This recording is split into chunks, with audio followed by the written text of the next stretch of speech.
আসসালামু আলাইকুম। পিএইচপির এই ভিডিওতে আজকে আমরা দেখব ভ্যারিয়েবল, কনস্ট্যান্ট এবং কমেন্ট নিয়ে। তো চলুন শুরু করা যাক।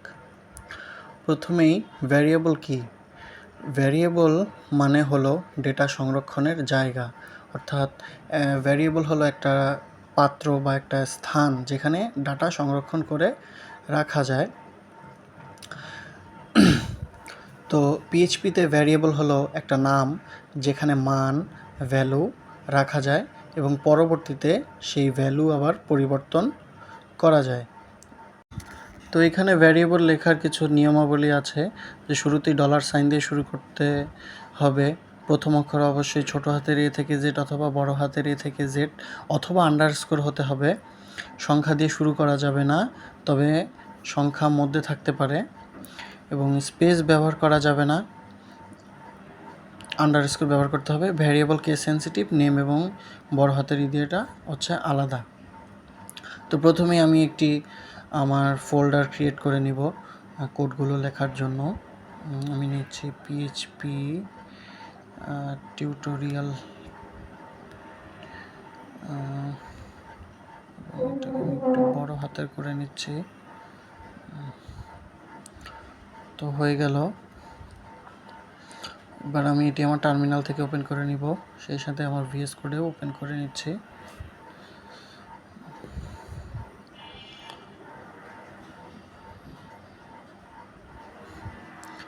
অপ্রয়োজনীয় সবগুলো কেটে নিচ্ছি।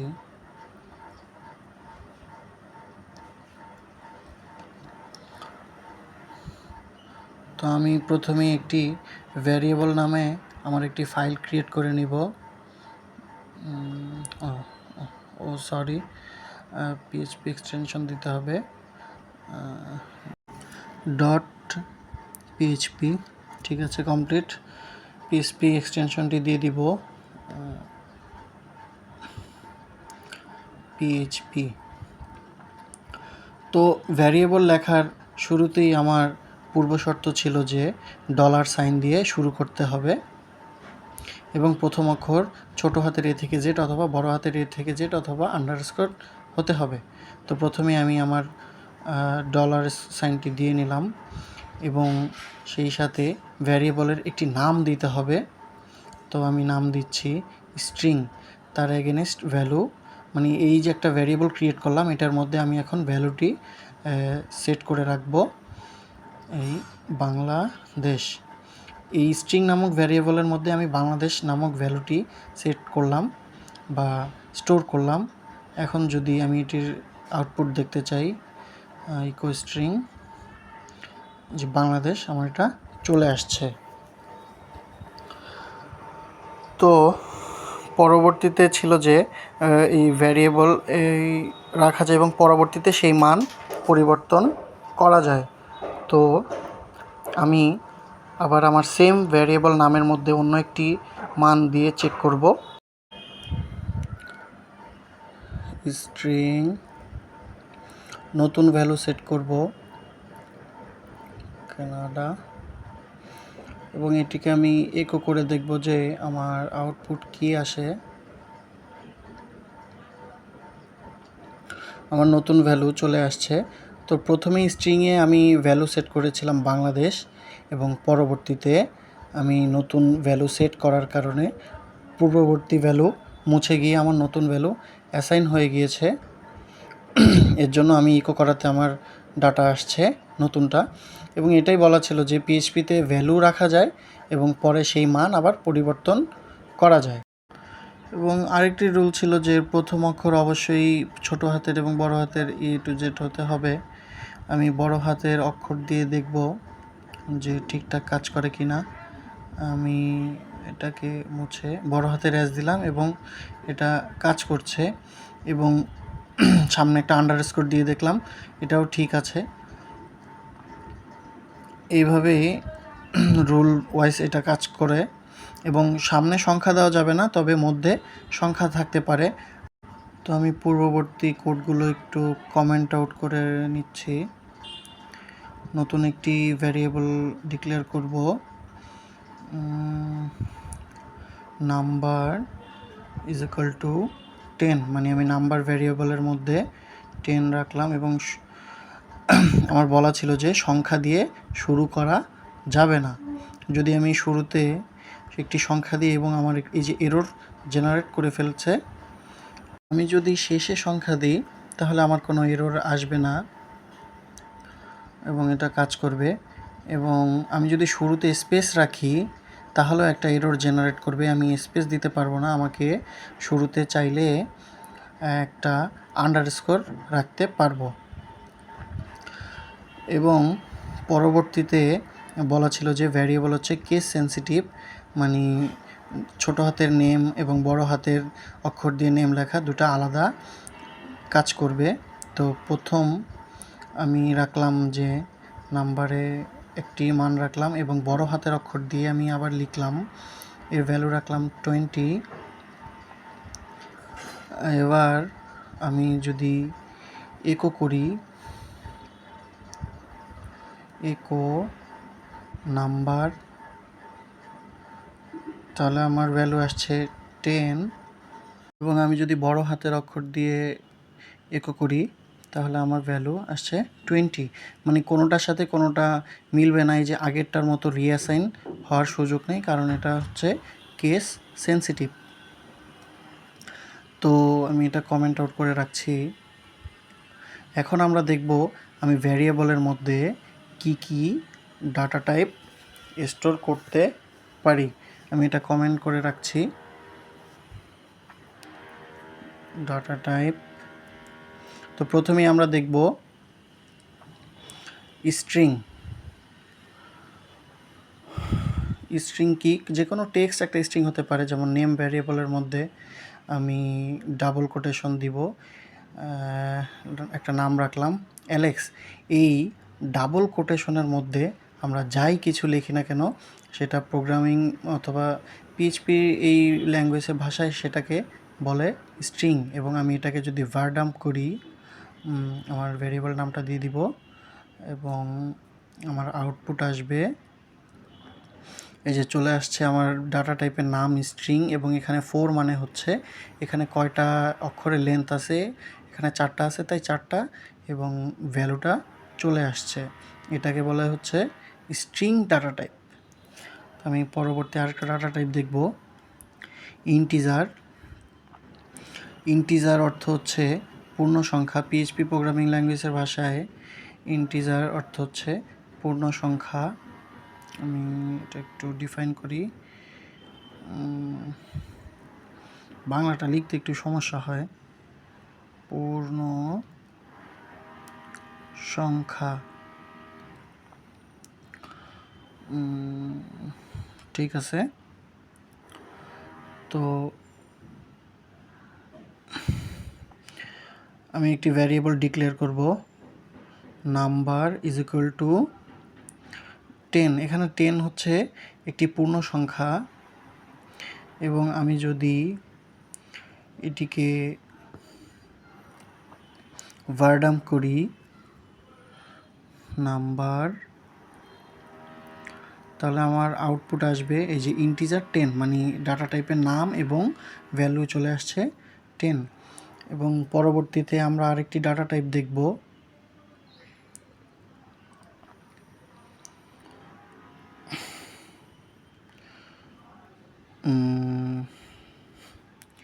কোনটা হতে পারে, দেখতে পারি ফ্লোট, FLOAT, ফ্লোট। ফ্লোট বা ডাবল এর অর্থ হচ্ছে দশমিক সংখ্যা। শুধু পূর্ণ সংখ্যাই হবে এরকম তো না, দশমিক সংখ্যারও তো অনেক কাজ হয়। দশমিক সংখ্যা। তো আমরা একটি ভ্যারিয়েবল ডিক্লেয়ার করব, নাম ইজ ইকুয়াল টু 10.5। তো এটা হচ্ছে আমার একটা দশমিক সংখ্যা। এটাকে যদি আমি ভারডাম্প করি তাহলে আমার আউটপুট আসবে ফ্লোট, ডাটা টাইপের নাম এবং পরবর্তীতে ভ্যালুটা চলে আসছে। চলে আসছে। তো আমরা দেখলাম, এখন আমরা দেখব হচ্ছে বুলিয়ান ডাটা টাইপ। তো বুলিয়ান ডাটা টাইপ এটা দুইটা আকারে থাকতে পারে, ট্রু অথবা ফলস আকারে, মানে এটা হয় সত্য অথবা মিথ্যা, এরকম আকারেই হয়। তো আমরা একটি ভ্যারিয়েবল ডিক্লেয়ার করলাম বুল নামে এবং তার এগেনস্টে ভ্যালু রাখলাম ট্রু। আমরা যদি এটাকে ভ্যারডাম্প করি বুলিয়ান বুল, তাহলে আউটপুট আসবে যে বুলিয়ান ডাটা টাইপের আসছে বুল এবং ভ্যালু আসছে ট্রু। এবং এখানে যদি আমি এটার ভ্যালুটাকে ফলস করে দিই, ফলস করে দিই, তাহলে আমার ডাটা টাইপের নাম আসছে বুলিয়ান এবং ভ্যালু আসছে ফলস। পরবর্তীতে আমরা আরেকটি ডাটা টাইপ দেখতে পারি নালেবল ডাটা টাইপ। নাল মানে কিছুই না, মানে ফাঁকাও না তবে কিছুই না। আমি একটি ভ্যারিয়েবল ডিক্লেয়ার করলাম টেক্সট, আমি টেক্সট রাখলাম নাল, এবং আমি যদি এটাকে নিচে হবে ভ্যারডাম্প করি, তাহলে আমার আউটপুট আসবে নাল, মানে এটা কিছুই না। এবং এটাকে আমি কমেন্ট আউট করে রাখবো। পরবর্তীতে আমরা যে ডাটা টাইপ দেখব এটা হচ্ছে অ্যারে। অ্যারে হচ্ছে একই জাতীয় অনেকগুলো ডাটা একসাথে স্টোর করার একটি মেথডই বলা যেতে পারে। তো আমি যদি একই টাইপের অনেকগুলো ডাটা একসাথে স্টোর করতে চাই এবং আমি কতগুলো নাম স্টোর করতে চাচ্ছি, এর জন্য আমি দেব স্কোয়ার ব্র্যাকেট। এটা হচ্ছে অ্যারে লেখার সিনট্যাক্সের মধ্যে পড়বে, মানে স্কোয়ার ব্র্যাকেট দিয়ে শুরু করতে হয়। আমি একটি নাম রাখলাম অ্যালেক্স, আরেকটি নাম রাখলাম জ্যান, এবং আরেকটি নাম দিলাম ডেভিড, এবং আরেকটি নাম দিলাম রুট। একই জাতীয় আমি 4টি ডাটা এখানে স্টোর করলাম এবং এটাকে প্রিন্ট করতে গেলে প্রিন্টার করব, প্রিন্টার নেম, তাহলে আমি সুন্দরভাবে ডাটার আউটপুটটা দেখতে পারবো। এই যে আমার চলে আসছে, এটি একটি অ্যারে ডাটা টাইপ এবং 0 ইন্ডেক্সের ভ্যালু হচ্ছে অ্যালেক্স। অ্যারের মধ্যে উপাদানগুলো ইন্ডেক্স 0 থেকে শুরু হয়, তাই 0 ইন্ডেক্সে আসছে অ্যালেক্স, 1 নাম্বারে জ্যান, 2 নাম্বারে হচ্ছে ডেভিড এবং 3 নাম্বারে হচ্ছে রুট। তো এই হচ্ছে আমার অ্যারে ডাটা টাইপ।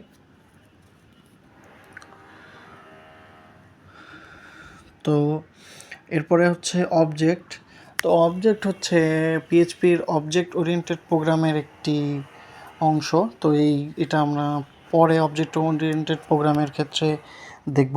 এবং পরবর্তীতে আরেকটি ডাটা টাইপ হচ্ছে রিসোর্স। এটা হচ্ছে ইউজার ডিফাইন একটি ডাটা টাইপ, এটাও আমরা পরবর্তীতে দেখব।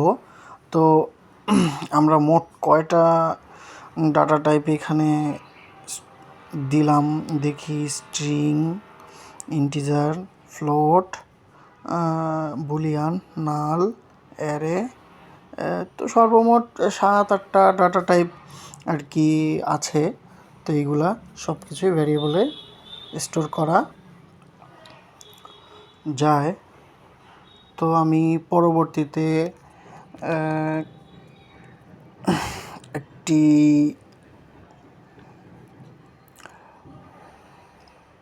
আমার ফাইল ক্রিয়েট করব কনস্ট্যান্ট নামে, কনস্ট্যান্ট ডট পিএইচপি। তো প্রথমেই দেখব যে কনস্ট্যান্ট কি। কনস্ট্যান্ট হলো এমন এক ধরনের ভ্যারিয়েবল যার মান একবার সেট হয়ে গেলে পরে সেটার পরিবর্তন করা যায় না, মানে এটি সবসময় একই মান ধরে রাখে প্রোগ্রাম চালু থাকা অবস্থায়। কনস্ট্যান্ট এটার একটা বৈশিষ্ট্যই হলো যে এটা একবার সেট করলে পরবর্তীতে আর এটা পরিবর্তন করা যায় না। এটা লিখতে $সাইন লাগে না, সাধারণত আপার কেস দিয়ে নামকরণ করা হয়। প্রোগ্রামের যে কোনো জায়গা থেকে অ্যাক্সেস করা যায় এবং এটি গ্লোবাল স্কোপে থাকে এবং এটা লেখার অপশন একটা হচ্ছে ডিফাইন দিয়ে আর একটা হচ্ছে কনস্ট দিয়ে। তো আমি প্রথমেই পিএইচপি সিনট্যাক্সটা দিয়ে নিব।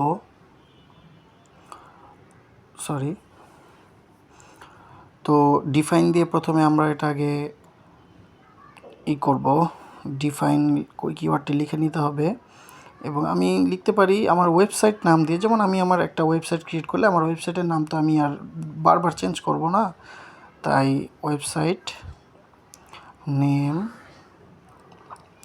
তার এগেনস্ট একটা ভ্যালু দিব হচ্ছে কোডিং। আমি আমার পেজের নামটাই দিলাম কোডিং ক্যাপ্টেন। ইকো করব ওয়েবসাইট নেম। এবার দেখি আমার আউটপুটটা কি আসে। আমার ভ্যালু চলে আসছে। তো আমরা এটাকে আবার একটু রিঅ্যাসাইন করার চেষ্টা করব। ডিফাইন ওয়েবসাইট নেম এবং আমি এর এগেনস্টে ভ্যালু দিলাম, একটা ভ্যালু দিতে পারি ক্যাপ্টেনটাই শুধু দিয়ে দিলাম। আবার কোডিং দেই, আচ্ছা ক্যাপ্টেন কোডিং আমি একটু ঘুরাই দিলাম এবং এটা যদি আমি ইকো করি আমার ওয়েবসাইট নেম,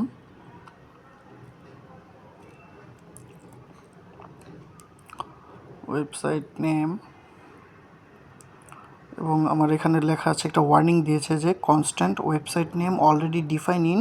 আমার এই পাথের মধ্যে এটা একবার ডিফাইন করা হয়ে গেছে, তাই এটা পরবর্তীতে আর রিঅ্যাসাইন করা যাবে না। তো এটাই হচ্ছে কনস্ট্যান্টের বৈশিষ্ট্য, যে একবার অ্যাসাইন করলে এটা আর পরবর্তীতে রিঅ্যাসাইন করা যায় না। তো আমি এটাকে কমেন্ট আউট করে রাখছি এবং পরবর্তীতে আমি ডিফাইন দিয়ে করা শেষ এবং আমি এবার আরেকটা মেথড আছে কনস্ট্যান্ট দিয়েও কনস্ট্যান্ট ডিক্লেয়ার করা যায় কনস্ট দিয়ে। তো আমি এটাই দেখব। কনস্ট আমি পাইয়ের মানটা সেট করব পিআই। আমরা জানি পাইয়ের মান 3.1416 একটা হোয়াটএভার, এবং এটাকে আমি ইকো করব আমার। আচ্ছা পূর্ববর্তী ভ্যালুটাও চলে আসছে, আমি এটাকে একটু কমেন্ট আউট করে নিই এবং আচ্ছা এবং আমার ভ্যালু চলে আসছে 3.14167। আচ্ছা এটাকেও আমি যদি রিঅ্যাসাইন করার চেষ্টা করি, const PI is equal to 3.1456 whatever. আমি যদি এটাকেও ইকো করি তাহলে আমার আবার একটা ওয়ার্নিং জেনারেট করলো কনস্ট্যান্ট পিআই অলরেডি ডিফাইন। এই পাথে এটা অলরেডি ডিফাইন করা আছে, তাই পরবর্তী আর এটা অ্যাসাইন করা যাবে না। তো এটাই বলা ছিল যে একবার মান সেট করলে পরবর্তীতে আর পরিবর্তন করা যাবে না এবং পুরো প্রোগ্রামে একই মান ধরে রাখে। আচ্ছা এরপরে আমরা দেখব যে কমেন্ট কি। তো এর জন্য আমি একটি কমেন্ট নামে একটি পিএইচপি ফাইল ক্রিয়েট করব। এগুলো আমি একটু কমেন্ট করে নিলাম, COMMENT comment dot PHP।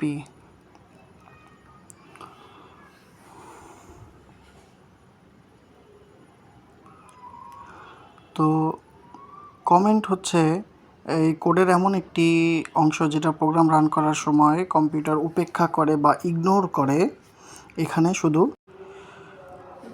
এগুলো শুধু মানুষের জন্য কোড বোঝানো বা নোট রাখার জন্য ব্যবহার করা হয়। কমেন্টের কাজ হচ্ছে কোড বোঝানো অন্য কেউ বা ভবিষ্যতে নিজে তুমি যদি কোড বুঝতে পারো বা চাও কোড সাময়িক বন্ধ রাখা এবং ডকুমেন্টেশন ফাংশন ক্লাস লজিক ইত্যাদি করা।